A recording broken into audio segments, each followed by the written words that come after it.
আপনারা অনেকক্ষণ কষ্ট করেছেন, আমরা দুঃখিত। আমরা আপনাদের কাছে করজোড়ে ক্ষমা চাচ্ছি যে আপনাদের যেই দুঃখ কষ্ট এটাকে আমরা করতে পারি নাই।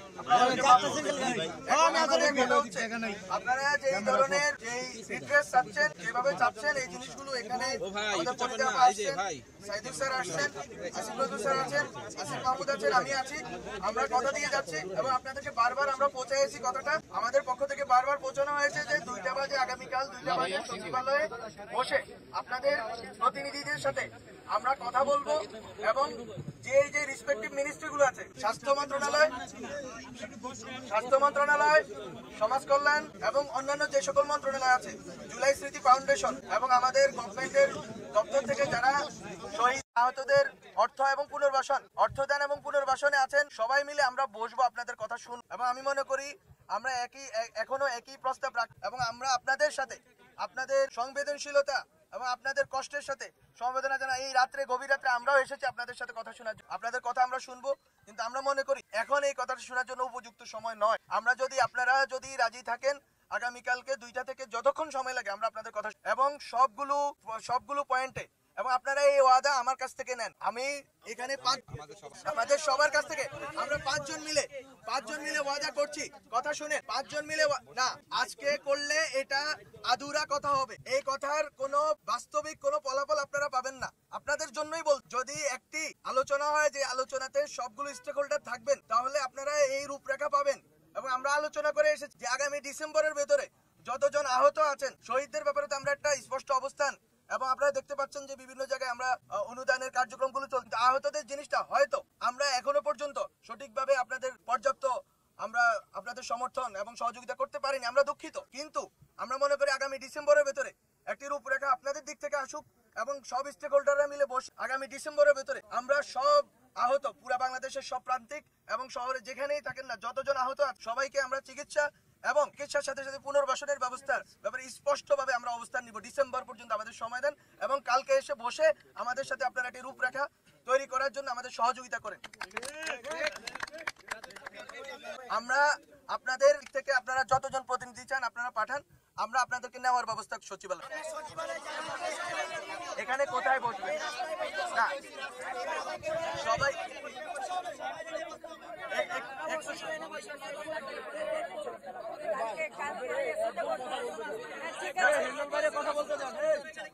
সবাই কথা বলিয়ে নেই, আহতরা সবাইকে বলতেছি, সবাই কথা বললে এটা সমাধান হবে না। আপনারা সমাধান সালমান কথা বলুক, নাহলে হিল্লাল ভাই কথা বলুক, সবাই কথা বলবেন না। হিল্লাল ভাই কথা বলুক। আচ্ছা আমরা তো বললাম যে আপনাদের দিক থেকে যতজন প্রতিনিধি চান, এবং আপনারা যদি বলেন এসি না, আপনার রাস্তায় তো আর মিটিং করা যায় না। মিটিং যদি হয় আমরা দুঃখিত, বললাম তো আমরা দুঃখিত, আমরা ওই একই সাথে আপনাদের সাথে আন্দোলন করি। আপনারা হয়তো আমাদের চেয়ে বেশি আহত হয়েছেন, আপনাদের প্রতি আমাদের দায়বদ্ধতা আজীবন। এবং আমরা শুধু এই গভর্নমেন্টের দিক থেকে না, এই গভর্নমেন্ট পড়ার পরেও যত লড়াই থাকবে আপনাদের সাথে মিলে লড়বো। আপনারা আমাদের ন্যায্যতা, আপনারা না থাকলে গভর্নমেন্টের কোনো ন্যায্যতা নাই।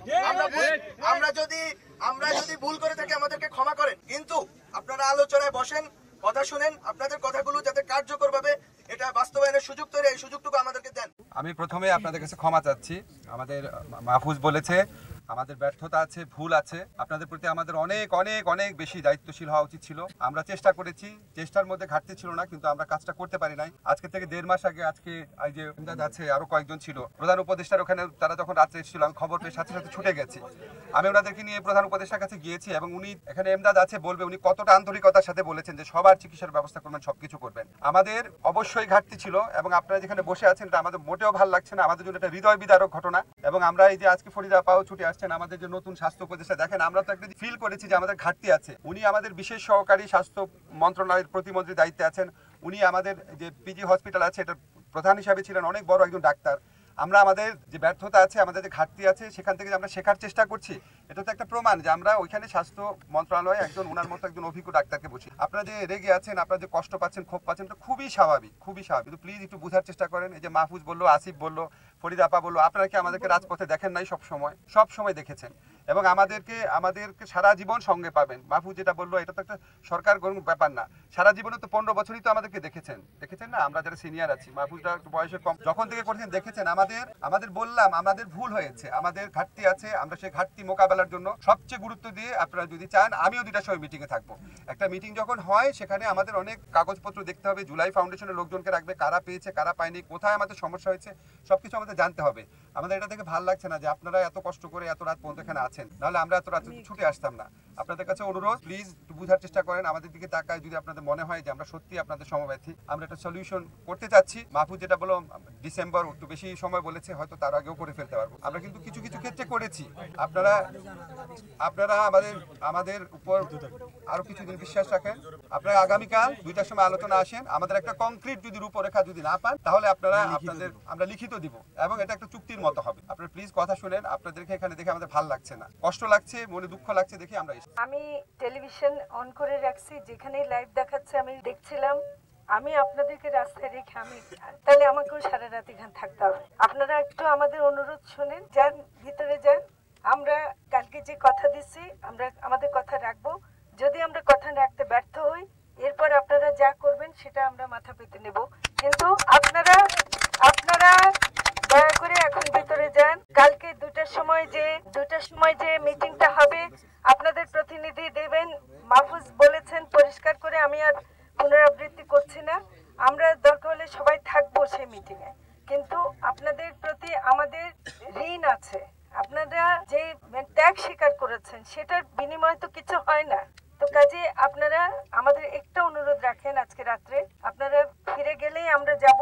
আপনারা আসেন, আমরা একসাথে ঢুকি। আপনারা আমরা করি, আমরা কালকে এটার সমাধান নিশ্চয় একটা কিছু হবে। আপনারা অসন্তুষ্ট হবেন না। অনেকগুলো দুর্বলতা আছে, আপনারা জানেন। আমরা একটা ট্রানজিশন পিরিয়ডে আপনাদের প্রতিনিধি হয়ে দায়িত্বটা নিয়েছি, এবং এমন একটা ভঙ্গুর অবস্থার মধ্যে আসলে দায়িত্বটা নিয়েছি যে এখন আমরা চারিদিকে শুধু সমস্যা আর সমস্যা। তবে আপনাদেরটাই সবসময় আমাদের প্রায়োরিটি। আপনারা দেখেছেন শহীদদের জন্য ইতিমধ্যে ঘোষণা হয়েছে এবং সেগুলোর বাস্তবায়ন দৃশ্যমান আছে, কিন্তু আপনাদের জন্য, আহতদের জন্য আমরা বিশেষ কিছু করতে পারিনি। বারবার যতবারই ক্যাবিনেট মিটিং হয়, প্রতি বৃহস্পতিবার ক্যাবিনেট মিটিং হয়, আমাদের অন্যতম একটা এজেন্ডা থাকে এটা। আমলাতান্ত্রিক জটিলতা থেকে শুরু করে বিভিন্ন ধরনের হসপিটালগুলোতে সিন্ডিকেট থেকে শুরু করে বিভিন্ন ধরনের অব্যবস্থাপনা যেগুলো দীর্ঘদিন ধরে চলে আসতেছিল, সেটার জন্য চিকিৎসার অনেক ধরনের সমস্যা হয়েছে আপনাদের। এগুলো আমরা সব সময় দেখছি, এবং আজকেও আমি টাঙ্গাইলে যাচ্ছিলাম যখন আপনারা শুরু করেছিলেন, তখন থেকে আমি আর মাহফুজ ভাই আমরা দুজন টাঙ্গাইলে একটা মাওলানা ভাসানীর একটা প্রোগ্রামে গিয়েছিলাম। তো তখন থেকে আমরা ফলো আপ করছি, এবং টাঙ্গাইল থেকে আমাদের হয়তো আজকে ফেরার প্ল্যান ছিল না, কিন্তু আপনারা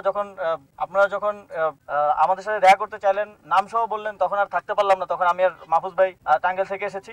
আপনারা দয়া করে আমাদেরকে ওই পরিবেশটা করে দেন, আমরা যাতে বসে একটা রূপরেখা আগামীকালকেই ঘোষণা করতে পারি, এবং সেটা বাস্তবায়নটা ডিসেম্বরের মধ্যে করতে পারি। এবং বাস্তবায়নটা আমরা করব না, বাস্তবায়নটা আপনাদের মধ্য থেকে আপনারা প্রতিনিধি দেবেন। এটা বাস্তবায়নটা মনিটর করার জন্য আপনাদের প্রতিনিধিরা মনিটর করবে। যদি কোনো জায়গায় কোনো কাজে অবহেলা হয়, আপনাদের প্রতিনিধিরা যেটা করতে বলবে আমাদেরকে, যদি কাউকে সরানোর প্রয়োজন পড়ে, যদি কাউকে নতুন দায়িত্ব দেওয়ার প্রয়োজন পড়ে, আপনারা দেখেছেন একজন নতুন ডাক্তার, তিনি একজন অভিজ্ঞ ডাক্তার, তিনি পিজির ভিসি ছিলেন, এখন তিনি আমাদের স্বাস্থ্য প্রতিমন্ত্রী হিসেবে দায়িত্বে আছেন।